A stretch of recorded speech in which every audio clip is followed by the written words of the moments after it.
Baba yetu anajali, kesha la asubuhi, Julai 21. Kichwa cha somo kinasema Yeremia msemaji kwa niaba ya Mungu.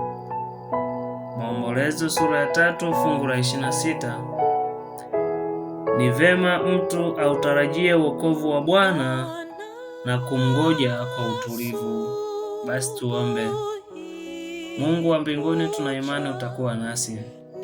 Asante hata kwa kutuamsha salama, jina lako likatukuzwe. Masaa haya Bwana ni kwa ajili ya kulitukuza jina lako. Tunaomba kae nasi mwanzo hadi mwisho wa somo hili, katika jina la Yesu, amina. Miongoni mwa wale waliokuwa na tumaini la uamsho wa kiroho wa kudumu kama matokeo ya matengenezo chini ya Yosia alikuwa ni Yeremia, aliyeitwa na Mungu kwenye kazi ya unabii akiwa bado ni kijana mdogo. Ndani ya kijana Yeremia, Mungu alimwona mtu ambaye angekuwa mwaminifu kwa dhamana yake na ambaye angesimama kuitetea haki dhidi ya upinzani mkubwa. Usiseme mimi ni mtoto, Bwana alimwambia mjumbe wake mteule, maana utakwenda kwa kila mtu nitakaye kutuma kwake, utasema kila neno nitakalo kuamuru. Usiogope kwa sababu ya hao, maana mimi nipo pamoja nawe nikuokoe. Kwa miaka 40 Yeremia alipaswa kusimama mbele ya taifa kama shahidi wa ukweli na haki. Katika wakati wa ukengeufu usio na kifani, alipaswa kuonesha mfano wa maisha na tabia ya ibada ya Mungu wa pekee wa kweli. Wakati ule wa kuzingirwa kwa kuogofya kwa Yerusalemu, alipaswa kuwa msemaji wa Yehova. Kwa kawaida, ikiwa ni mtu mwenye tabia ya woga na mwenye kuona haya, Yeremia alitamani sana amani na utulivu wa maisha ya kujitenga, ambapo asingelazimika kushuhudia kuendelea kwa moyo mgumu wa taifa lake alilolipenda.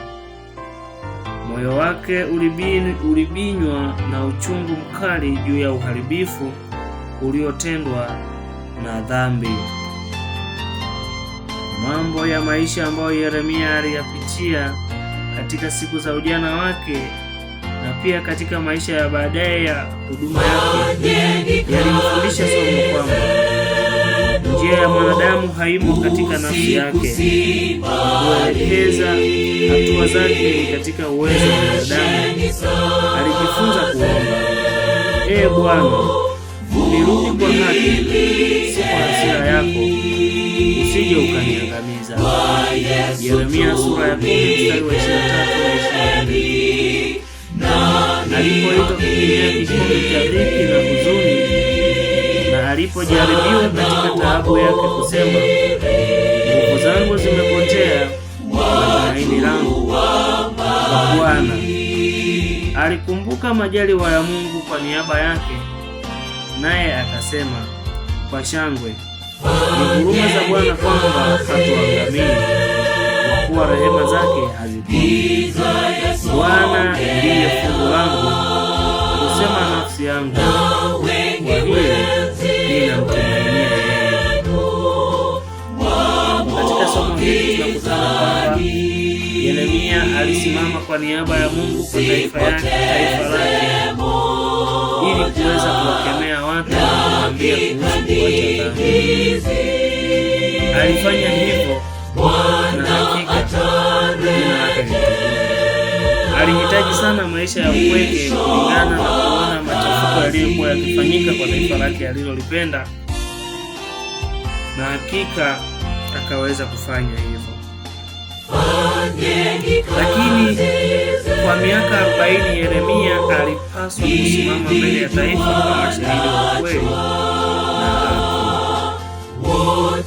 haki. Kwa hiyo alijifunza kuomba, Bwana unirudi kwa haki, si kwa hasira yako.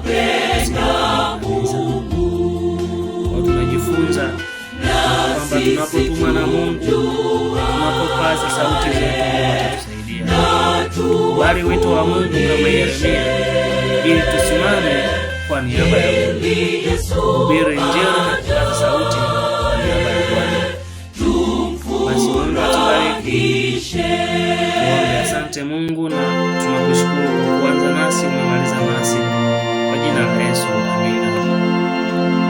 Basi Mungu wa mbinguni atubariki sana.